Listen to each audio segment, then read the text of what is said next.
Mandya district Malavalli ತಾಲೂಕಲ್ಲಿ first time ಮಾಡಿರೋದು ನಾವು. 250 ಎಕರೆಲಿದೆ. ಅಂದರೆ ಒಂದು ಬಟರ್ ಫ್ರೂಟು 100 kg ಬಿಡುತ್ತೆ.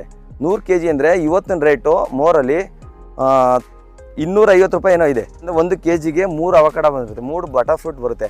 ಒಂದು ಬಟರ್ ಫ್ರೂಟ್ಗೆ ಕಡಿಮೆ ಅಂದ್ರೂ 80 ರೂಪಾಯಿ ಬೀಳ್ತು ಒಂದು ಬಟರ್ ಫ್ರೂಟ್ಗೆ. ಯಾಕೆ ಮಾಡಬಾರ್ದು ನಮ್ಮ ರೈತರು? ಏನಕ್ಕೆ ಕಷ್ಟಪಡ್ತಾ ಇದ್ದಾರೆ? ಹೊಸ ತಳಿ ಮಾಡಿ. ನಾನು ಒಂದು ಗಿಡದಲ್ಲಿ ಲಕ್ಷ ಸಂಪಾದನೆ ಮಾಡ್ತೀನಿ ಅಂತ ಹೇಳ್ತಿಲ್ಲ. ಒಂದು ಗಿಡ 100 kg ಬರಲಿ, 100 kgಗೆ 100 ರೂಪಾಯಿ ಸಿಗಲಿ ಸಾಕು.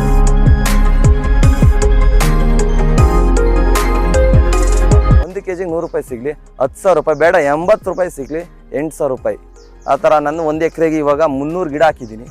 300 ಗಿಡದಲ್ಲಿ ನನಗೆ 50 kg ಎಕ್ಸ್ಪೆಕ್ಟ್ ಮಾಡ್ತಾ ಇರೋದು. ಒಂದು ಗಿಡದಲ್ಲಿ 50 kg ಎಕ್ಸ್ಪೆಕ್ಟ್ ಮಾಡಿದ್ರು ನಾನು 4,000 ರೂಪಾಯಿ ಆಯಿತು ಒಂದು ಗಿಡಕ್ಕೆ. ಅಂದರೆ ನಾನು 300 ಗಿಡಕ್ಕೆ 12 ಲಕ್ಷ ಆಯಿತು. ಯಾಕೆ ಮಾಡ್ಬೋದು?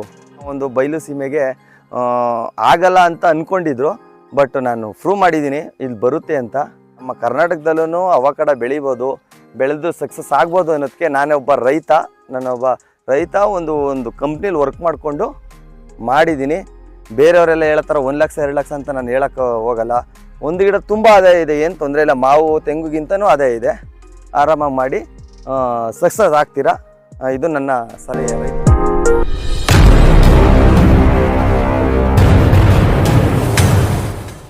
ನಮಸ್ತೆ ಪ್ರೇಕ್ಷಕರೇ, ನಾನು ನಿಮ್ಮ ಪ್ರೀತಿಯ DMS. ಇವತ್ತು ಒಂದು ಬಟರ್ ಫ್ರೂಟ್ ಬೆಳೆದಿರುವಂಥ ಒಂದು ಜಾಗಕ್ಕೆ ಬಂದಿದ್ದೀನಿ. ಈ ಒಂದು ಬಟರ್ ಫ್ರೂಟನ್ನು ಎಲ್ಲಿಂದ ತಂದರು, ಆ ಒಂದು ಗಿಡಕ್ಕೆ ಯಾವ ರೀತಿಯಾದ ಬೆಲೆಯನ್ನು ಕೊಡಬೇಕಾಗುತ್ತೆ, ಗಿಡದಿಂದ ಗಿಡಕ್ಕೆ ಏನು ಅಂತರವನ್ನು ಕೊಡಬೇಕಾಗುತ್ತೆ, ಇದಕ್ಕೆ ನೀರನ್ನ ಯಾವ ಟೈಮಲ್ಲಿ ಕೊಡಬೇಕಾಗುತ್ತೆ, ಗೊಬ್ಬರ ಆದರೆ ಯಾವ ರೀತಿಯಲ್ಲಿ ಗೊಬ್ಬರವನ್ನು ಕೊಡಬೇಕಾಗುತ್ತೆ ಅನ್ನೋ ಸಂಪೂರ್ಣವಾದಂಥ ಮಾಹಿತಿಯನ್ನು ಈ ಒಂದು ವಿಡಿಯೋ ಮುಖಾಂತರ ನಾವು ತಿಳ್ಕೊಳ್ಳೋಣ.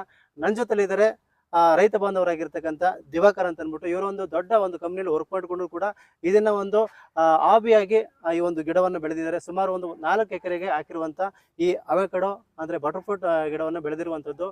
ಇದರ ಒಂದು ಆದಾಯ ವೆಚ್ಚದ ಬಗ್ಗೆ ಮುಂದೆ ನಾವು ಮಾತಾಡೋಣ. ಆದರೆ ಇವಾಗ 3 ವರ್ಷದವರೆಗೆ ಏನೇನೆಲ್ಲ ಇವರು ಪೋಷಣೆಯನ್ನು ಮಾಡೋದು ಅದ್ರ ಬಗ್ಗೆ ಸಂಪೂರ್ಣವಾದಂಥ ಮಾಹಿತಿಯನ್ನು ಇವರನ್ನು ತಿಳ್ಕೊಳ್ಳೋಣ, ಅವರ ಬಾಯಿಂದ ತಿಳ್ಕೊಳ್ಳೋಣ. ನಾನು ಇದರಲ್ಲಿ ಒಂದು ಪದನ್ನು ಕೂಡ ನಾನು ಯೂಸ್ ಮಾಡಲ್ಲ, ಬಟ್ ಇವರನ್ನೇ ಕೂಡ ಎಲ್ಲ ಸಂಪೂರ್ಣವಾಗಿ ಡೀಟೇಲ್ಸನ್ನು ಕೊಡ್ತಾರೆ. ಕೆಲವರು ನನ್ನ ಕಮೆಂಟ್ ಸೆಕ್ಷನಲ್ಲಿ ಕಮೆಂಟ್ಸ್ ಮಾಡಿದರು, ರೈತ ಬಾಂಧವರನ್ನೇ ಮಾತಾಡೋದಕ್ಕೆ ಬಿಡಿ, ಅವ್ರು ಏನೇನೆಲ್ಲ ಹೇಳ್ತಾರೆ ಅವರ ಅನುಭವವನ್ನು ಹಂಚ್ಕೊಳ್ಳಿ ಅಂತ ಹೇಳಿದರು. ಅದಕ್ಕೋಸ್ಕರವಾಗಿ ಈ ಒಂದು ವಿಡಿಯೋನ ನಾನು ಮಾಡ್ತಾ ಇರುವಂಥದ್ದು. ಬನ್ನಿ ಹಾಗಾದರೆ ನಮ್ಮ ರೈತ ಬಾಂಧವರನ್ನು ಮಾತಾಡ್ಸೋಣ. ನಮಸ್ತೆ ದಿವಾಕರ್ ಅವರೇ. ನಮಸ್ತೆ. ಈ ಒಂದು ಅವಕಾಡೋ ಬಗ್ಗೆ ಸಂಪೂರ್ಣವಾದಂಥ ಡೀಟೇಲ್ಸ್ ಅನ್ನ ನಮ್ಮ ರೈತ ಮಿತ್ರರಿಗೆ, ನಮ್ಮ ವ್ಯೂವರ್ಸ್ಗಳಿಗೆ ತಿಳಿಸ್ಕೊಡ್ತೀರಾ? ಓಕೆ. ನಮಸ್ಕಾರ ನಮ್ಮ ಪ್ರಿಯ ರೈತರ ಮಿತ್ರರಿಗೆ. ನಾನು ಒಂದು ಅವಕಾಡ ಮಾಡಬೇಕು ಅಂತ ಒಂದು 3 ಇಯರ್ ಬ್ಯಾಕು ಲಾಕ್ಡೌನ್ ಟೈಮಲ್ಲಿ ಮಾವನ್ನ ಲಾಲ್ಬಾಗ್ ತೊಗೊಂಡು ಹೋಗ್ತಾ ಇದ್ದೆ. ಆ ಟೈಮಲ್ಲಿ ಬಟರ್ ಫ್ರೂಟು ಬರ್ತಾಯಿತ್ತು ಲಾಲ್ಬಾಗ್ಗೆ. ಲಾಲ್ಬಾಗ್ ತುಂಬ ರೇಟ್ ಇರ್ತಾಯಿತ್ತು, ಒಂದು 300 ರೂಪಾಯಿ 350 ರೂಪಾಯಿ ತನಕ ರೇಟ್ ಬರ್ತಾಯಿತ್ತು. ಆ ಟೈಮಲ್ಲಿ ನಾವು ಯಾಕೆ ಮಾಡಬಾರ್ದು ಇದನ್ನು ಅಂತ ಹೀಗೆ ಸರ್ಚ್ ಮಾಡಿದಾಗ ಈ ಗಿಡ ಎಲ್ಲ ಸರ್ಚ್ ಮಾಡಿದ್ವಿ. ಕೆಲವೊಂದು ಫಾರ್ಮ್ಗೆಲ್ಲ ಹೋಗಿ ಸುಮಾರು ಫಾರ್ಮಲ್ಲೆಲ್ಲ ಗಿಡ ಎಲ್ಲ ನೋಡ್ಕೊಬಂದು ಕೆಲವೊಂದು ಫಾರ್ಮ್ ಚೂಸ್ ಮಾಡಿ ಫೈನಲ್ಲಾಗಿ ಒಂದು ಕೊಡೆಕೆನಲಲ್ಲಿ ಫೈನಲ್ ಮಾಡಿದ್ವಿ ಗಿಡ. ಒಂದು ಗಿಡ ಅವತ್ತಿಗೆ 3 ವರ್ಷ ಹಿಂದೆ, ಇದು ಆ್ಯಕ್ಚುಲಿ ಇದು 3 ವರ್ಷದ ಗಿಡ. ಇದು 3 ವರ್ಷದ ಹಿಂದೆ ಒಂದು ಗಿಡಕ್ಕೆ 300 ರೂಪಾಯಿ ಪ್ಲ್ಯಾಂಟೇಷನ್, ಒಂದು ಪ್ಲ್ಯಾಂಟ್ಗೆ 300 ರೂಪಾಯಿ ಬಿದ್ದಿತ್ತು. 300 ರೂಪಾಯಿ ಬಿದ್ದಿದಾಗ ತುಂಬ ಅಂದರೆ ಒಂದು 400 ಗಿಡ ತಂದಿದ್ವಿ. ಇದೆಲ್ಲ ಗಿಡ ಎಲ್ಲ ನೆಡೋಕ್ಕೆ ಎಲ್ಲ ಖರ್ಚೆಲ್ಲ 1.5-1.25 ಲಕ್ಷ ತನಕ ಖರ್ಚು ಬಂದಿತ್ತು. ಎಲ್ಲ ಅಕ್ಕಪಕ್ಕ ಎಲ್ಲ ಏನೋ ಈ ಗಿಡ ಎಲ್ಲ ಬರುತ್ತಾ ಇಲ್ಲಿ ಆ ಥರ ಎಲ್ಲ ಸ್ವಲ್ಪ ಆಡ್ಕೊಳ್ಳೋರು ಅಂದರೆ ರೈತರು. ಈಗ ಯಾಕಂದರೆ ಫಸ್ಟ್ ಟೈಮು ಯಾರೂ ಮಾಡಿರಲಿಲ್ಲ. ಇಲ್ಲಿ ನಮ್ಮ ಹತ್ರ ಮಂಡ್ಯ ಡಿಸ್ಟಿಕ್ಕು ಮಳವಳ್ಳಿ ತಾಲೂಕಲ್ಲಿ ಫಸ್ಟ್ ಟೈಮ್ ಮಾಡಿರೋದು ನಾವು. ಮಾಡಿರೋದ್ರಿಂದ ತಂದು ಗಿಡ ಹಾಕಿದ್ವಿ. ಅಂದರೆ ಫಸ್ಟ್ ಹಾಕಬೇಕಾದ್ರೆ ಒಂದು ಸರ್ಚ್ ಮಾಡಿದಾಗ ಒಂದು 15 to 15 ಮಾಡೋಣ, ಒಂದು 20 to 20 ಮಾಡೋಣ ಅಂತ ಥಿಂಕ್ ಮಾಡಿದಾಗ ನಮ್ಮದು ಫಸ್ಟು ತೆಂಗು ಹಾಕಿದ್ವಿ. ತೆಂಗು ಇರೋದು 30 ಅಡಿ ಅಂತರ ಇರೋದ್ರಿಂದ ಇದಕ್ಕೆ ಅಡ್ಜಸ್ಟ್ ಮಾಡಬೇಕು. ಯಾವ ಥರ ಮಾಡೋದು ಅಂದಾಗ ಒಂದು 15 to 15 ಅಂತ ಮಾಡೋಣ ಅಂತ ಫೈನಲಾಗೆ 15 to 15 ಮಾಡಿದ್ವಿ. ಕೆಲವೊಂದು ಗಿಡ ಎಲ್ಲ ಹಾಕಿದ್ವಿ. 1 ಇಯರ್ ಆಯಿತು. 1 ಇಯರ್ ಆದಮೇಲೆ ಕೆಲವೊಂದು ನಮಗೊಂದು ಪ್ರಾಬ್ಲಮ್ಗಳು ಗೊತ್ತಾಗ್ತು, ಫೇಸ್ ಮಾಡಬೇಕಾಯಿತು. ಯಾಕಂದರೆ ಇದು ಹೊಸ ತಳಿ ಆಗಿರೋದ್ರಿಂದ ಕೆಲವೊಂದು ನಮ್ಗೆ ಇದ್ರ ಬಗ್ಗೆ ಮಾಹಿತಿ ಇಲ್ಲ. ಇದರಿಂದ ಕೆಲವೊಂದು ಪ್ರಾಬ್ಲಮ್ ಎಲ್ಲ ಫೇಸ್ ಮಾಡೋ ಒಂದು ಅಂದರೆ 3 ವರ್ಷ ಒಂದು ಜರ್ನಿಲಿ ಕೆಲವೊಂದು ಪ್ರಾಬ್ಲಮ್ಗಳೆಲ್ಲ ಫೇಸ್ ಮಾಡಿದ್ವಿ. ಏನಂದರೆ ಗಿಡ ಇದ್ಕಿದಾಗೆ ಒಣಗಿಬಿಡೋದು. ಈಗ 400 ಗಿಡದಲ್ಲಿ ನಮಗೂ ಸುಮಾರು ಗಿಡ ಹೋಯ್ತು ಸ್ಟಾರ್ಟಿಂಗು. ಅದ್ರ ಬಗ್ಗೆ ಅನುಭವ ಇಲ್ಲ, ಯಾವ ಥರ ಪ್ಲ್ಯಾಂಟೇಷನ್ ಮಾಡಬೇಕು, ಯಾವ ಥರ ಮಾಡಬೇಕು ಅಂತ ನಮಗೊಂದು ಅನುಭವ ಇಲ್ಲದೆ ಇರೋದ್ರಿಂದ ಸ್ವಲ್ಪ ತುಂಬ ಸ್ಟಾರ್ಟಿಂಗು ಆಯಿತು, ತಪ್ಪು ಆಯಿತು. ಈ ತಪ್ಪು ಬೇರೆಯವ್ರಿಗೆ ಆಗಬಾರ್ದು ಅನ್ನೋಕ್ಕೋಸ್ಕರ ನಮ್ಮ ರೈತರಿಗೆ ಈ ತಪ್ಪು ಮಾಡಬಾರ್ದು ಅನ್ನೋದಕ್ಕೋಸ್ಕರ ಒಂದು ವಿಡಿಯೋ ಮಾಡಿ ಹಾಕ್ತಾ ಇರೋದು ಇದು. ಇದು ಯಾವುದೇ ರೀತಿ ಈಗ ಸ್ಟಾರ್ಟಿಂಗು ಪ್ಲ್ಯಾಂಟೇಷನ್ ಮಾಡಬೇಕಾದ್ರೆ ನಾವು ಒಂದಡಿ ಗುಂಡಿ ತೆಗ್ದು ಪ್ಲ್ಯಾಂಟೇಷನ್ ಮಾಡಿದ್ವಿ. ಅದು ಆ್ಯಕ್ಚುಲಿ ರಾಂಗು. ಅದನ್ನು ಪ್ಲ್ಯಾಂಟೇಷನ್ ಮಾಡಬೇಕಾದ್ರೆ ಈ ಅವಕಾಡೋದೊಂದು ಏನಂದರೆ ಮೇಜರು ರೋಗ ಅಂದರೆ ಬೇರುಕೊಳೆ ರೋಗ. ಬೇರುಕೊಳೆ ರೋಗ ಬಂದರೆ ಇದಕ್ಕೆ ಇನ್ನೂ ಅದು ಔಷಧಿನೇ ಕಂಡು ಹಿಡ್ದಿಲ್ಲ. ಇವಾಗ ರಿಸರ್ಚ್ ನಡೀತಾ ಇದೆ ಇದು ಅವಕಾಡೋ, ಯಾಕಂದರೆ ಇಂಡಿಯಾಗೆ ವಸ್ತಿ ಇರೋದ್ರಿಂದ ರಿಸರ್ಚ್ ನಡೀತಾ ಇದೆ. ನಾವು ಒಂದಡಿ ಗುಂಡಿ ಮಾಡಿ ನೆಟ್ಟಿರೋದ್ರಿಂದ ಕೆಲವೊಂದು ಮಳೆ ಜಾಸ್ತಿಯಾಗಿ ನೀರು ನಿಂತ್ಕೊಂಡು ಒಣಗೋಗಿ ಸ್ವಲ್ಪ ಪ್ರಾಬ್ಲಮ್ ಆಯಿತು. ಆ ಥರ ಪ್ರಾಬ್ಲಮ್ಗಳೆಲ್ಲ ಫೇಸ್ ಮಾಡಿದ್ವಿ. ನೆಕ್ಸ್ಟ್ ಅದೇ ಥರ ದೊಡ್ಡ ಗಿಡನೂ ಒಣಗೋಕ್ಕೆ ಸ್ಟಾರ್ಟ್ ಆಯಿತು. ದೊಡ್ಡ ಗಿಡ ಎಲ್ಲ ಒಣಗೋಕ್ಕೆ ಸ್ಟಾರ್ಟ್ ಆದಾಗ ತುಂಬ ಪ್ರಾಬ್ಲಮ್ಸ್ ಫೇಸ್ ಮಾಡಿ ಏನು ಮಾಡೋದು ಈ ಥರ ಈ ದೊಡ್ಡ ಗಿಡ ಒಣಗೋದ್ರೆ ಎಲ್ಲರಿಗೂ ಬೇಜಾರೆ. ಯಾಕಂದರೆ ಈ ತಪ್ಪು ನಾವು ಮಾಡಿರೋ ತಪ್ಪ ಬೇರೆಯವ್ರು ಮಾಡಬಾರ್ದು. ಅದಕ್ಕೋಸ್ಕರ ಈ ವಿಡಿಯೋ ಮಾಡ್ತಾ ಇರೋದು. ಫಸ್ಟು 1 ಇಯರ್ ಹಾಕಿದ್ವಿ. ಒಂದು 3 ವರ್ಷ ಒಂದು ಚಿಗುರು ಅಂದರೆ ಸೆಟ್ ಆಗೋ ತನಕ ಯಾವುದೇ ಗೊಬ್ಬರ ಏನೂ ಹಾಕಿಲ್ಲ. ಸೆಟ್ ಆದಮೇಲೆ ಸ್ವಲ್ಪ ಕೊಟ್ಟಿಗೆ ಗೊಬ್ಬರ ಹಾಕಿದ್ವಿ. ಮೇಜರ್ ಕೊಟ್ಟಿಗೆ ಗೊಬ್ಬರ ಕೊಟ್ಟಿವಿ. ಸ್ವಲ್ಪ ಕಾಂಪ್ಲೆಕ್ಸು ಮೈಕ್ರೋ ನ್ಯೂಟ್ರಿಯೆಂಟ್ಸ್ ಕೊಟ್ಕೊಂಬಂದು ಜಿಂಕು, ಪೊಟಾಸು, ಮೆಗ್ನೀಸಿಯಮು, ಈ 90 ಈ ಥರ ಸ್ವಲ್ಪ ಅಂದರೆ 3 ತಿಂಗ್ಳಿಗೆ ಸ್ವಲ್ಪ ಕೊಟ್ಕೊಂಡು ಬಂದ್ವಿ. ಆಮೇಲೆ ಡ್ರಿಪ್ ಮಾಡಿದ್ವಿ. ಕಟ್ಟ ನೀರಿರಲಿಲ್ಲ, ಮಾಮೂಲಿ ಡ್ರಿಪ್ ಮಾಡಿ ಇದನ್ನು ನೀರು ಕೊಡ್ತಾಯಿದ್ವಿ. ಫಸ್ಟು ಡ್ರಿಪ್ಪು ಬಂದು ಈ ಥರ ಇನ್ಲೈಟ್ ಮಾಡಿದ್ವಿ. ಜಸ್ಟ್ ಡ್ರಾಪ್ ಆಗ್ತಾಯಿತ್ತು ಅಷ್ಟೇ. ಡ್ರಾಪ್ ಆಗ್ತಾ ಇರೋದ್ರಿಂದ ಗಿಡಕ್ಕೆ ನೀರು ಸಾಲ್ತಾ ಇರಲಿಲ್ಲ. ಗಿಡನ ಅದರಿಂದನೂ ಡ್ಯಾಮೇಜ್ ಆಗ್ತಾಯಿತ್ತು. ಓಕೆ, ಇದು ನೆಕ್ಸ್ಟ್ ಇನ್ನೇನಾದರೂ ಮಾಡ್ಬೋದಲ್ಲ, ಇದಕ್ಕೆ ಸಿಂಗಲ್ ಇಂಡಿವಿಜುವಲು ಈ ಥರ ಒಂದು ಗೇಟ್ ಕೊಡೋಣ ಅಂತ ಒಂದು ಗೇಟ್ ಕೊಟ್ವಿ. ಈ ಗೇಟ್ರಲ್ಲಿ ಒಂದು 6-7 ತಿಂಗಳು ರನ್ ಮಾಡಿದ್ವಿ. ಈ ರನ್ ಮಾಡಿದಾಗ ಇಲ್ಲಿ ಮಾತ್ರ ನೀರು ಬೀಳ್ತಾಯಿತ್ತು. ನಾವು ಗೊಬ್ಬರ ಕಾಂಪ್ಲೆಕ್ಸ್ ಎಲ್ಲ ಸುತ್ತ ಕೊಡ್ತಾಯಿದ್ವಿ, ಕೊಟ್ಟಿಗೆ ಗೊಬ್ಬರ ಎಲ್ಲ ಸುತ್ತ ಕೊಡ್ತಾಯಿದ್ದಾಗ ಇಲ್ಲಿ ನೀರು ಬಿದ್ದಿತ್ತವು ಈಸಿಯಾಗಿ ಇಮಿಡಿಯೇಟು ಬೇರ್ಗೆ ಹೋಗ್ತಾಯಿತ್ತು. ಅದ್ರದ್ದು ಏನು ಪೋಸ್ಟಿಂಗ್ ಅಂಶ ಏನಿದೆ ಅದು ಆ ಕಡೆ ಎಲ್ಲ ಹೋಗ್ತಾ ಇರಲಿಲ್ಲ. ಅದರಿಂದ ನೆಕ್ಸ್ಟ್ ಇನ್ನೊಂದು ಥರ ಮಾಡೋಣ ಏನಾದರೂ ಅಂತ ನಾವೇ ಸರ್ಚ್ ಮಾಡಿದಾಗ ಈ ಥರ ರೌಂಡ್ ಮಾಡಿ ಇದಕ್ಕೆ ಈ ಥರ 3 ಕ್ಲಿಪ್ ಕೊಟ್ಟಿದ್ವಿ. ಈ ಥರ 3 ಕ್ಲಿಪ್ ಸಿಗುತ್ತೆ. ಇದು ಕ್ಲಿಪ್ ಕೊಟ್ಟಾಗ ಸುತ್ತ ಬೀಳುತ್ತೆ ನೀರು. ಸುತ್ತ ಬಿದ್ದಾಗ ಫುಲ್ಲು ಬೇರ್ಗೆಲ್ಲ ರೂಟಿಂಗು ಕ್ಲೀನಾಗಿ ಈಸಿಯಾಗಿ ನೀರು ಹೋಗುತ್ತೆ. ಯಾವುದೇ ಗೊಬ್ಬರ ಕೊಟ್ರು ಇಮ್ಮಿಡಿಯೇಟು ಬೇರ್ಗೆ ಹೋಗಿ ಅದು ಸಸಿಗೆ ಹೋಗ್ತಾಯಿತ್ತು. ಆದರೆ ಅದೊಂದು ಪ್ರಾಬ್ಲಮ್ ಫೇಸ್ ಮಾಡಿದ್ವಿ. ನೆಕ್ಸ್ಟು ಅದೇ ಥರ ಬಂದ್ವಿ. ದೊಡ್ಡ ಗಿಡ ಎಲ್ಲ ಇದು 6 ತಿಂಗಳಿಗೆಲ್ಲ ಅಂದರೆ 6 ತಿಂಗಳಿಗೊಂದ್ಸರಿ ಕೊಟ್ಟಿಗೆ ಗೊಬ್ಬರ. ಒಂದು ಗಿಡಕ್ಕೆ 3-4 ಮಂಕ್ರಿ ಕೊಟ್ಟಿಗೆ ಗೊಬ್ಬರ ಕೊಟ್ವಿ. ಅದು 3 ತಿಂಗಳಿಗೆ ನ್ಯೂಟ್ರಿಯೆಂಟ್ಸ್ ಕೊಟ್ಕೊಬಂದ್ವಿ. ಇವಾಗ ಈ ಗಿಡಕ್ಕೆ ಬಂದು 3 ವರ್ಷ 1 ತಿಂಗಳು 2 ತಿಂಗಳು ಆಗಿರಬೇಕು ಮ್ಯಾಕ್ಸಿಮಮ್ ಇದಕ್ಕೆ. ಇವಾಗೆಲ್ಲ ಜನವರಿಗೆಲ್ಲ ಹೂ ಬರ್ಬೋದು. ಒಂದು 3-4 ಗಿಡ ದೊಡ್ಡ ಗಿಡ ಈ ಥರ ಗಿಡನೇ ಒಣಗೋಯ್ತು. ಇದಕ್ಕೆ ನಾವು ಸರ್ಚ್ ಮಾಡಿ ಫೈನಲಾಗಿ ಒಂದು ಮಡಿಕೇರಿಲಿ ಆರ್ಟಿಕಲ್ಚರ್ ಡಿಪಾರ್ಟ್ಮೆಂಟ್ ಇದೆ, ಒಂದು central horticulture department. Major avocado research department major ಅಲ್ಲಿ ಅವಕಾಡೋ ರಿಸರ್ಚ್ ಮಾಡ್ತಾ ಇರೋದು 250 ಎಕರೆಲಿದೆ. ಅಲ್ಲಿ ಬಂದು 1998ರಲ್ಲಿ ಅಲ್ಲಿ ಹೋಗಿದ್ವಿ, ನೋಡಿದ್ವಿ.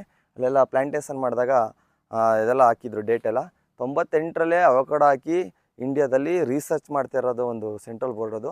ಅಲ್ಲೆಲ್ಲ ಅದಕ್ಕೆ ಆದಂಥ ಸೈಂಟಿಸ್ಟ್ ಎಲ್ಲ ಇದ್ದಾರೆ. ಅವ್ನು ಹೋಗಿ ಈ ಥರ ಎಲ್ಲ ಕೇಳ್ಕೊಂಡ್ವಿ. ಸರ್ ನಮ್ದು ಮಂಡ್ಯದಿಂದ ಬಂದಿದ್ದೀವಿ, 350 ಕಿಲೋಮೀಟ್ರನೂ ಆಗುತ್ತೆ, ಅಲ್ಲಿಂದ ಬಂದಿದ್ದೀವಿ ಸರ್. ಈ ಥರ ಎಲ್ಲ ನಮ್ಮ ಗಿಡ ದೊಡ್ಡ ಗಿಡ ವೀಡಿಯೋ ತೊಗೊಂಡೋಗಿದ್ದೆ. ಈ ಥರ ಎಲ್ಲ ದೊಡ್ಡ ಗಿಡ ಎಲ್ಲ ಒಣಗ್ತಾಯಿದೆ ಸರ್, ಇದಕ್ಕೇನೋ ಒಂದು ಸಜೆಸ್ಟ್ ಮಾಡಿ. ನಾವು ಹೊಸದು, ನಮ್ಗೆ ಯಾರು ಸಪೋರ್ಟ್ ಮಾಡೋಲ್ಲ. ತೋಟಗಾರಿಕೆಯಲ್ಲಿ ನಮ್ಮ ತೋಟಗಾರಿಕೆಯಲ್ಲಿ ಇದು ಹೊಸದು, ಅವ್ರಿಗೂ ಇದ್ರ ಬಗ್ಗೆ ಐಡಿಯಾ ಇಲ್ಲ. ಅದರಿಂದ ಆರ್ಟಿಕಲ್ಚರ್ ಡಿಪಾರ್ಟ್ಮೆಂಟಲ್ಲಿ ಹೋಗಿ ಕೇಳಿದಾಗ ಅವ್ರು ಕೆಲವೊಂದು ಸಲಹೆ ಕೊಟ್ಟರು. ಆ ಸಲಹೆಗಳು ಅವ್ರು ಏನಿದೆ, ಏಕೆಂದರೆ ನೀರು ನಿಲ್ಲಬಾರ್ದು, ಇದಕ್ಕೆ ಮೇಜರ್ ನೀರು ನಿಂತರೂ ಒಣಗುತ್ತೆ, ನೀರು ಜಾಸ್ತಿ ಆದರೂ ಒಣಗುತ್ತೆ. ಅದಕ್ಕಿಂತ ಫಸ್ಟ್ ಅವ್ರು ಹೇಳಿದ್ದು, ನೀವು ನೆಡಬೇಕಾದ್ರೇ ಒಂದು ದಿಬ್ಬ ಮಾಡಿ ಅದ್ರ ಮೇಲೆ ಗಿಡ ನೆಡಬೇಕು, ಆ ಥರ ಹೇಳಿದ್ರು. ಬಟ್ ನಾವೆಲ್ಲ ಫಸ್ಟೇ ಪ್ಲ್ಯಾಂಟೇಷನ್ ಮಾಡಿರೋದ್ರಿಂದ ಅದರಲ್ಲಿ ಫೇಲ್ ಆದ್ವಿ. ನೆಕ್ಸ್ಟ್ ನೆಡೋರು ಯಾರೇ ನೆಟ್ರು ಫಸ್ಟು ದಿಬ್ಬ ಮಾಡಿ, ಒಂದು 3 ಅಡಿ ಹೈಟ್ಗೆ ದಿಬ್ಬ ಮಾಡಿ ಅದ್ರ ಮೇಲೆ ಗಿಡ ನೆಟ್ಟರೆ ಏನೇ ಮಳೆ ಹೋದರೂ ಸೈಡಲ್ಲಿ ನೀರು ಹೋಗ್ಬಿಡುತ್ತೆ, ಫ್ಲೋ ಆಗಿಬಿಡುತ್ತೆ. ಅಲ್ಲಿ ಬೇರಲ್ಲಿ ಎಲ್ಲ ನೀರು ನಿಂತ್ಕೊಂಡ್ರೆ ಇಮಿಡಿಯೇಟ್ ಗಿಡ ಒಣಗುತ್ತೆ. 10 ವರ್ಷದಲ್ಲಿ 20 ವರ್ಷದ ಗಿಡಕ್ಕೂ ನೀರು ನಿಂತರೂ ಒಣಗೋಗುತ್ತೆ.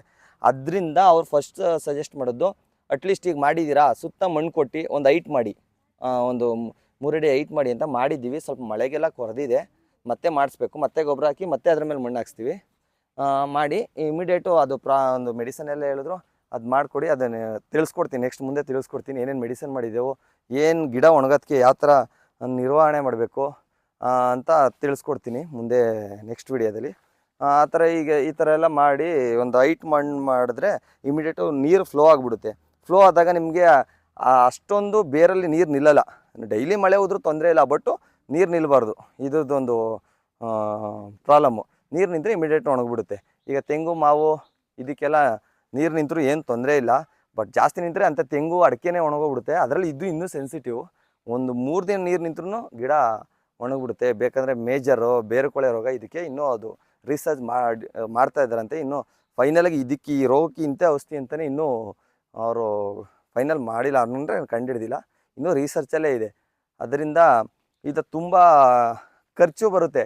ಆಮೇಲೆ ಈಗ ಮೇಂಟೆನೆನ್ಸು ಒಂದು ವರ್ಷಕ್ಕೆ ಹೆಂಗೆ ಮಕ್ಕಳು ಸಾಕ್ತೀವಿ ಅದೇ ಥರ 3 ತಿಂಗಳಿಗೂ ಗೊಬ್ಬರ ಕೊಡ್ತಾನೆ ಇರಬೇಕು.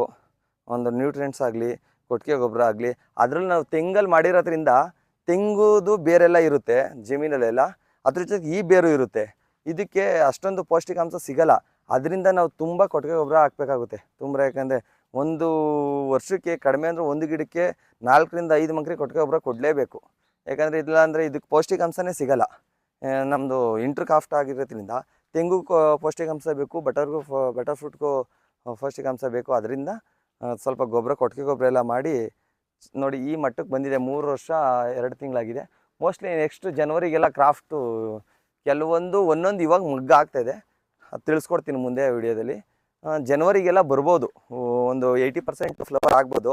ಯಾಕಂದರೆ ಒಂದು ತೆಂಗಿನಕಾಯಿ ಬಂದು ಮ್ಯಾಕ್ಸಿಮಮ್ ಇವತ್ತಿನ ಟ್ರೆಂಡಲ್ಲಿ ಒಂದು ತೆಂಗಿನಕಾಯಿ ಅಂದರೆ 1 kg ಮ್ಯಾಕ್ಸಿಮಮ್ ರೇಟು 50 ರೂಪಾಯಿ ಆಗಿದೆ. ಈಗ ಮೊನ್ನೆ ಅಂದರೆ ಇವತ್ತೆಷ್ಟು 20/10/2024 ಡೇಟು. ಅಂದರೆ ಈ ವೀಕಲ್ಲಿ ಮಾತ್ರ ಒಂದು 50 ರೂಪಾಯಿ ಆಗಿದೆ. ಮ್ಯಾಕ್ಸಿಮಮ್ 22-23 ರೂಪಾಯಿ ಅಷ್ಟೇ ತೆಂಗಿನಕಾಯಿ ರೇಟ್. ಅಂದರೆ ಒಂದು 3 ಕಾಯಿಗೆ ಒಂದು ಇವತ್ತೆಲ್ಲ 9 ರೂಪಾಯಿ 10 ರೂಪಾಯಿ ಅಷ್ಟೇ ಬೀಳೋದು. ಆದರೆ ಒಂದು ಬಟರ್ ಫ್ರೂಟು 100 kg ಬಿಡುತ್ತೆ. 100 kg ಅಂದರೆ ಇವತ್ತಿನ ರೇಟು ಮೋರಲ್ಲಿ 250 ರೂಪಾಯಿ ಏನೋ ಇದೆ ಇವತ್ತಿನ ರೇಟು. ಇವತ್ತಿನ ರೇಟ್ ಅಂದರೆ 20/10/2024 ಇವತ್ತಿನ ದಿನ 250 ರೂಪಾಯಿ 260 ರೂಪಾಯಿ ಇದೆ. ಅಂದರೆ ಒಂದು ಅವಕಾಡ ಅಂದರೆ 1 kgಗೆ 3 ಅವಕಾಡ ಬಂದಿರುತ್ತೆ, 3 ಬಟರ್ ಫ್ರೂಟ್ ಬರುತ್ತೆ. ಒಂದು ಬಟರ್ ಫ್ರೂಟ್ಗೆ ಕಡಿಮೆ ಅಂದ್ರೂ 80 ರೂಪಾಯಿ ಬೀಳ್ತು ಒಂದು ಬಟರ್ ಫ್ರೂಟ್ಗೆ. ಯಾಕೆ ಮಾಡಬಾರ್ದು ನಮ್ಮ ರೈತರು, ಏನಕ್ಕೆ ಕಷ್ಟಪಡ್ತಾ ಇದ್ದಾರೆ ಅಂತ ನಮ್ಗೆ ಗೊತ್ತಾಗ್ತಿಲ್ಲ. ಅದಕ್ಕೆ ಹೊಸ ತಳಿ ಮಾಡಿ ಇವಾಗ, ಯಾಕಂದರೆ ತುಂಬ ಅಪ್ಡೇಟ್ ಆಗಿದೆ. ಈ ಬಟರ್ ಫ್ರೂಟು ಮಾಡಿದ್ರೆ ತುಂಬ ಲಾಭ ಬರ್ಬೋದು. ಒಂದು ಗಿಡ ಬರೀ 100 kg ಬಿಡಲಿ, ನಾನು ಒಂದು ಗಿಡದಲ್ಲಿ ಲಕ್ಷ ಸಂಪಾದನೆ ಮಾಡ್ತೀನಿ ಅಂತ ಹೇಳ್ತಿಲ್ಲ. ಒಂದು ಗಿಡ 100 kg ಬರಲಿ, 100 kgಗೆ 100 ರೂಪಾಯಿ ಸಿಗಲಿ ಸಾಕು. 1 kgಗೆ 100 ರೂಪಾಯಿ ಸಿಗಲಿ, 10,000 ರೂಪಾಯಿ ಬೇಡ, 80 ರೂಪಾಯಿ ಸಿಗಲಿ, 8,000 ರೂಪಾಯಿ. ಆ ಥರ ನಾನು 1 ಎಕರೆಗೆ ಇವಾಗ 300 ಗಿಡ ಹಾಕಿದ್ದೀನಿ. 300 ಗಿಡದಲ್ಲಿ ನನಗೆ 50 kg ಎಕ್ಸ್ಪೆಕ್ಟ್ ಮಾಡ್ತಾ ಇರೋದು. ಒಂದು ಗಿಡದಲ್ಲಿ 50 kg ಎಕ್ಸ್ಪೆಕ್ಟ್ ಮಾಡಿದ್ರು ನಾನು 4,000 ರೂಪಾಯಿ ಆಯಿತು ಒಂದು ಗಿಡಕ್ಕೆ. ಅಂದರೆ ನಾನು 300 ಗಿಡಕ್ಕೆ 12 ಲಕ್ಷ ಆಯಿತು. ಯಾಕೆ ಮಾಡ್ಬೋದು? ನಮ್ಮ ರೈತರಿಗೆ ಹೇಳೋದಷ್ಟೇ, ಹೊಸ ಥರ ಏನಿದೆ ಅದನ್ನು ಮಾಡಿ. ಹಳೇದೇ ಮಾವು ತೆಂಗು ಮಾಡಿ, ಇದನ್ನು ಮಾಡಿ. ಇದು ಹೊಸ ಲಾಭದಾಯಕವಾಗಿದೆ. ಯಾಕೆ ರೈತರು ಯಾಕೆ ಶ್ರೀಮಂತರಾಗಬಾರ್ದು? ಮಾಡಿ, ತುಂಬ ಚೆನ್ನಾಗಿದೆ. ನೆಕ್ಸ್ಟ್ ವಿಡಿಯೋದಲ್ಲಿ ಇನ್ನು ಬೇರೆ ಅದಕ್ಕೆ ಏನೇನು ರೋಗ ಬರುತ್ತೆ, ಏನೇನು ಅದಕ್ಕೆ ನಿರ್ವಹಣೆ ಮಾಡಬೇಕು, ಔಷಧಿ ಏನೇನು ಮಾಡಬೇಕು ಅದೆಲ್ಲ ಹೋಗಿ ಹಾರ್ಟಿಕಲ್ಚರ್ ಡಿಪಾರ್ಟ್ಮೆಂಟಲ್ಲಿ ತಿಳ್ಕೊಬಂದಿದ್ದೀನಿ. ನೆಕ್ಸ್ಟ್ ವಿಡಿಯೋದಲ್ಲಿ ಅಪ್ಡೇಟ್ ಮಾಡ್ತೀನಿ. ಹೂ ಬಂದಾಗ ಏನು ಮೆಡಿಸನ್ ಮಾಡಬೇಕು ಅದೆಲ್ಲ ನೆಕ್ಸ್ಟ್ ವಿಡಿಯೋದಲ್ಲಿ ಅಪ್ಡೇಟ್ ಮಾಡ್ತೀನಿ. ನಮಸ್ಕಾರ. ಆಮೇಲೆ ಕೆಲವೊಂದು ಈಗ 3 ವರ್ಷ 2 ತಿಂಗಳು 3 ತಿಂಗಳಾಗಿರಬೇಕು. ಕೆಲವೊಂದು ನೋಡಿ ಇವಾಗ ಕಟ್ ಮಾಡಿಲ್ಲ ನಾನು, ಕೆಲವೊಂದು 2 ಗಿಡ ಹಂಗೆ ಬಿಟ್ಟಿದ್ದೀನಿ. ಈ ಥರ ಉದ್ದಕ್ಕೆ ಹೋಗ್ಬಿಡುತ್ತೆ. ಉದ್ದಕ್ಕೆ ಹೋದರೆ ಈಗ ಫಸ್ಲು ಬಂದಾಗ ಅರೆಸ್ಟ್ ಮಾಡೋಕ್ಕೆ ತುಂಬ ಕಷ್ಟ ಆಗುತ್ತೆ. ಈಗ ಅಲ್ಲೇನಾದ್ರು ಕಾಯಿ ಬಿಟ್ಟರೆ ಅದನ್ನು ಕೀಳಕ್ಕೆ ಹಿಂಸೆ. ಆಮೇಲೆ ಹರಡಲ್ಲ ಗಿಡ, ಸುಮ್ಮನೆ ನೆಟ್ಟಿಗೆ ಜೋಳದ ಕಡ್ಡಿ ಥರ ಹೋಗ್ಬಿಡುತ್ತೆ. ಒಂಥರ ತೆಂಗಿನ ಮರದ ಥರ ಹೋದರೆ ಅದು ಫಸ್ಲೂ ಕಡಿಮೆ ಬರುತ್ತೆ. ನಮಗೆ ಅಷ್ಟೊಂದು ಫಸ್ಲು ಕಟ್ ಮಾಡಿದರೆ ಹರಡುತ್ತೆ ಗಿಡ. ಹರಡಿದ್ರೆ ಸ್ವಲ್ಪ ಜಾಸ್ತಿ ಫಸ್ಲು ಮಾಡುತ್ತೆ. ನೋಡಿ ಇದು 1 ವರ್ಷದ ಹಿಂದೆ ಕಟ್ ಮಾಡಿರೋದು. ಇದೆಲ್ಲ ಕಟ್ ಮಾಡಿರೋದು, ಅದೊಂದು 2 ಗಿಡ ಬಿಟ್ಟಿದ್ದೀನಿ ಅಷ್ಟೇ. ಇದೆಲ್ಲ ಕಟ್ ಮಾಡಿರೋದು ನೋಡಿ ಯಾವ ಥರ ಬಂದಿದೆ, ಗುಂಪಾಗಿ ಬಂದಿದೆ. ಗುಂಪಾಗಿರೋ ಒಂದು ಕಟ್ ಮಾಡಿದ್ರೆ ಇದರಲ್ಲಿ 10 ರಂಬೆ ಬರುತ್ತೆ, 10 ಕಾವಲು ಹೊಡೆಯುತ್ತೆ. 10 ಕಾವಲು ಹೊಡೆದಾಗ ನಮಗೆ ಫಸ್ಲೂ ಜಾಸ್ತಿ ಬರುತ್ತೆ. ಫಸ್ಲು ಯಾಕಂದರೆ ಆಮೇಲೆ ಕೀಳಕ್ಕೆಲ್ಲ ಈಸಿ, ಆರಾಮಾಗಿ ಈ ಥರ ಇಲ್ಲೇ ಕಿತ್ಕೊಬೋದು. ಆ ಥರ ಹೈಟೆಲ್ಲ ಹೋದರೆ ತುಂಬ ಕಷ್ಟ ಕೀಳಕ್ಕೆಲ್ಲ. ಇದನ್ನು ಸ್ವಲ್ಪ ನೋಡ್ಕೊಬೇಕು. ಗಿಡ ಹಾಕೋದ್ಮೇಲೆ ಸ್ವಲ್ಪ ಸುಳಿ ಕಟ್ ಮಾಡ್ತಾಯಿದ್ರೆ ಅದು ಹರಡುತ್ತದು. ಹರಡ್ಕೊಂಡು ಗುಂಪಾಗಿ ಬಂದು ನಮ್ಗೆ ಇಳುವರಿಗೆ ಈಸಿ ಆಗುತ್ತೆ. ಅದನ್ನೆಲ್ಲ ಕೀಳಕ್ಕೂ ಈಸಿ ಆಗುತ್ತೆ, ಎಲ್ಲದಕ್ಕೂ ಈಸಿ ಆಗುತ್ತೆ. ಹಂಗೆ ಪಾಸ್ ಮಾಡು, ಎಲ್ಲದಕ್ಕೂ ಈಸಿ ಆಗುತ್ತೆ. ಆಮೇಲೆ ಈ ಥರ ಇಷ್ಟು ಇನ್ಫಾರ್ಮೇಷನ್ ಇದೆ. ನಮ್ಮ ರೈತರು ಬಾಂಧವ್ರಿಗೆ ಏನಂತ ಒಂದು ಲಾಸ್ಟ್ ಕಿವಿ ಮಾತು ಹೇಳ್ಬೇಕಂತ ಏನಂದರೆ, ಈಗ ಎಲ್ಲ ಕಾಮನ್ಗೆ ತೆಂಗು ಮಾವು ಈಗೆಲ್ಲ ಅಡಿಕೆ ಅಂತ ಹೋಗ್ತಾ ಇದ್ದಾರೆ. ಇದೊಂದು ಅಡಿಕೆ ಥರ ವಿಭಿನ್ನವಾಗಿದೆ ಇದು. ಯಾಕಂದರೆ ನಮ್ಮ ಒಂದು ಬಯಲು ಸೀಮೆಗೆ ಆಗಲ್ಲ ಅಂತ ಅಂದ್ಕೊಂಡಿದ್ರು, ಬಟ್ ನಾನು ಪ್ರೂವ್ ಮಾಡಿದ್ದೀನಿ ಇಲ್ಲಿ ಬರುತ್ತೆ ಅಂತ. ಎಲ್ಲರಿಗೂ ಹೇಳೋದು, ನಮ್ಮ ಒಂದು ಅಕ್ಕಪಕ್ಕ ಅಂದರೆ ಈಗ ಈ ಕರ್ನಾಟಕದವ್ರಿಗೆ ಒಂದು ಮೆಸೇಜ್ ಕೊಡೋದಂದರೆ, ನಮ್ಮ ಕರ್ನಾಟಕದಲ್ಲೂ ಅವಕಾಡ ಬೆಳಿಬೋದು, ಬೆಳೆದು ಸಕ್ಸಸ್ ಆಗ್ಬೋದು ಅನ್ನೋದಕ್ಕೆ ನಾನೊಬ್ಬ ರೈತ ಒಂದು ಕಂಪ್ನಿಲಿ ವರ್ಕ್ ಮಾಡಿಕೊಂಡು ಮಾಡಿದ್ದೀನಿ. ಎಲ್ಲರಿಗೂ ಒಂದು ಕಿವಿ ಮಾತು ಹೇಳೋದು, ಮಾಡಿ ತುಂಬ ಆದಾಯ ಇದೆ. ಬೇರೆಯವರೆಲ್ಲ ಹೇಳತ್ತಾರೆ 1 ಲಕ್ಷ 2 ಲಕ್ಷ ಅಂತ ನಾನು ಹೇಳೋಕ್ಕೆ ಹೋಗಲ್ಲ. ಒಂದು ಗಿಡ ತುಂಬ ಆದಾಯ ಇದೆ, ಏನು ತೊಂದರೆ ಇಲ್ಲ. ಮಾವು ತೆಂಗುಗಿಂತನೂ ಆದಾಯ ಇದೆ. ಆರಾಮಾಗಿ ಮಾಡಿ ಸಕ್ಸಸ್ ಆಗ್ತೀರಾ. ಇದು ನನ್ನ ಸಲಹೆ ರೈತರಿಗೆ. ನಮಸ್ಕಾರ. ನೋಡಿದ್ರಲ್ಲ ಫ್ರೆಂಡ್ಸ್, ಈ ಒಂದು ಬಟರ್ ಫ್ರೂಟನ್ನು ಬೆಳೆಯೋದು ಹೇಗೆ, ಹಂತವಾಗಿ ಯಾವ ರೀತಿಯಾದ ಒಂದು ಕ್ರಮವನ್ನು ನಾವು ಅನುಸರಿಸಬೇಕು, ಯಾವ್ಯಾವ ಟೈಮಲ್ಲಿ ನಾವು ನೀರನ್ನು ಕೊಡಬೇಕು, ಗೊಬ್ಬರವನ್ನು ಯಾವ ಟೈಮಲ್ಲಿ ಕೊಡಬೇಕು, ಮತ್ತು ಈ ಒಂದು ಗಿಡವನ್ನು ನಾವು ಎಲ್ಲಿಂದ ತಂದ್ವಿ, ಆ ಒಂದು ಗಿಡಕ್ಕೆ ಯಾವ ಒಂದು ರೇಟ್ ಇರ್ತದೆ, ಹಂತವಾಗಿ ಬೆಳೆಯೋ ರೀತಿ ಹೇಗೆ ಅನ್ನೋದ್ರ ಬಗ್ಗೆ ಸಂಪೂರ್ಣವಾದಂಥ ಮಾಹಿತಿಯನ್ನು ನಮ್ಮ ರೈತ ಮಿತ್ರರಾಗಿರ್ತಕ್ಕಂಥ ದಿವಾಕರ್ ಕಡೆಯಿಂದನೇ, ಅವ್ರ ಬಾಯಿಂದನೇ ನಾನು ಈ ಒಂದು ಮಾಹಿತಿಯನ್ನು ನಿಮ್ಮ ಕಡೆಯಿಂದ ಹಂಚಿಸಿದ್ದೀನಿ. ಈ ಒಂದು ವಿಷಯ ನಾನು ಯಾಕೆ ಹೇಳ್ತಾ ಇದ್ದೀನಿ ಅಂತಂದರೆ, ಕೆಲವರು ಹೇಳ್ತಾರೆ ಒಂದು ಅವಕಾಡೋ ಅಂದರೆ ಬಟರ್ ಫ್ರೂಟನ್ನು ನಾವು ಬಯಲಲ್ಲಿ ಬೆಳಿಬೇಕು ಅಂತ ಹೇಳ್ತಾರೆ. ಒಂದು ಗಿಡಕ್ಕೆ ಇನ್ನೊಂದು ಗಿಡಕ್ಕೂ ಕೂಡ 20 ಅಡಿ ಅಂತರದಲ್ಲಿ ಬೆಳಿಬೇಕು ಅಂತ ಹೇಳ್ತಾರೆ. ಆದರೆ ಇವರ ಒಂದು ಸಾಧನೆ ಏನಿದೆ ಅಂತಂದರೆ, ಇವ್ರದ್ದು ಒಂದು ತೆಂಗಿನ ತೋಟ ಇತ್ತು, 4 ಎಕರೆ ತೆಂಗಿನ ತೋಟ. ಆ ಒಂದು 4 ಎಕರೆ ತೆಂಗಿನ ತೋಟದಲ್ಲಿ ಇವರು ಆ ಒಂದು 30 ಅಡಿ ಡಿಫ್ರೆನ್ಸಲ್ಲಿ ಇರುವಂಥ ಒಂದು ತೆಂಗು ನಡುವೆ ಜಾಗ ವೇಸ್ಟ್ ಆಗ್ತಾಯಿತ್ತು. ಹಾಗಾಗಿ ಇದನ್ನು ಯುಟಿಲೈಸ್ ಮಾಡ್ಕೋಬೇಕು ಅನ್ನುವಂಥ ಪರ್ಪಸ್ಗೋಸ್ಕರ ಅವರು ಇದನ್ನು ಒಂದು 20 ಅಡಿ ಅಂತರದಲ್ಲಿ ಈ ಒಂದು ಗಿಡವನ್ನು ನೆಟ್ಟಿರುವಂಥದ್ದು. ಹಾಗಾಗಿ ವೇಸ್ಟ್ ಆಗ್ತಾ ಇರೋಂಥ ಜಾಗವನ್ನು ಇವರು ಯುಟಿಲೈಸ್ ಮಾಡ್ಕೊಂಡಿದ್ದಾರೆ. ಇಂಟರ್ಕ್ರಾಫ್ಟ್ ಆಗಿ ಈ ಒಂದು ಬೆಳೆಯನ್ನು ಬೆಳೀತಾ ಇದ್ದಾರೆ. ಹಾಗಾಗಿ ಎಲ್ಲರೂ ಕೂಡ ಯಾರೆಲ್ಲ ತೆಂಗಿನ ತೋಟ ಇದೆಯೋ ಅವರೆಲ್ಲರೂ ಕೂಡ ಈ ರೀತಿಯಾದ ಬೆಳೆಗಳನ್ನು ಬೆಳಿಬೋದು, ಆದಾಯದಾಯಕವಾಗಿರ್ತಕ್ಕಂಥ ಬೆಳೆಗಳನ್ನು ಬೆಳಿಬೋದು ಅಂತ ಈ ಒಂದು ಉದ್ದೇಶಕ್ಕೋಸ್ಕರ ನಾವು ನಮ್ಮ ರೈತ ಮಿತ್ರರಾಗಿರ್ತಕ್ಕಂಥ ದಿವಾಕರ್ ಕಡೆಯಿಂದ ನಾನು ಈ ಒಂದು ಮಾಹಿತಿಯನ್ನು ನಿಮ್ಗೆ ಹಂಚ್ಕೊಂಡಿದ್ದೀನಿ. ಇದು ನಿಮಗೂ ಕೂಡ ಅನುಕೂಲ ಆಗ್ಬೋದು ಅಂತ ಹೇಳ್ತಾ ಈ ಒಂದು ವಿಡಿಯೋ ನಾನು ಇಲ್ಲಿಗೆ ಮುಗಿಸ್ತಾ ಇದ್ದೀನಿ. ಇದೇ ಥರದ ಹೆಚ್ಚಿನ ವಿಡಿಯೋಗಳಿಗಾಗಿ ನಮ್ಮೊಂದು ಚಾನಲ್ನ ಸಬ್ಸ್ಕ್ರೈಬ್ ಮಾಡಿ, ನಿಮ್ಮೆಲ್ಲ ಫ್ರೆಂಡ್ಸ್ಗಳು ಕೂಡ ಶೇರ್ ಮಾಡಿ, ಅವರು ಕೂಡ ಈ ರೀತಿಯಾದ ಬೆಳೆಯನ್ನು ಬೆಳೆದು ಒಂದು ಸ್ವಂತ ಕಾಲ ಮೇಲೆ ನಿಂತ್ಕೊಳ್ಳಿ ಅಂತ ಹೇಳ್ತಾ ಈ ಒಂದು ವಿಡಿಯೋನ ಇಲ್ಲಿಗೆ ಮುಗಿಸ್ತಾ ಇದ್ದೀನಿ. ಧನ್ಯವಾದಗಳೊಂದಿಗೆ ನಾನು ನಿಮ್ಮ ಪ್ರೀತಿಯ DMS.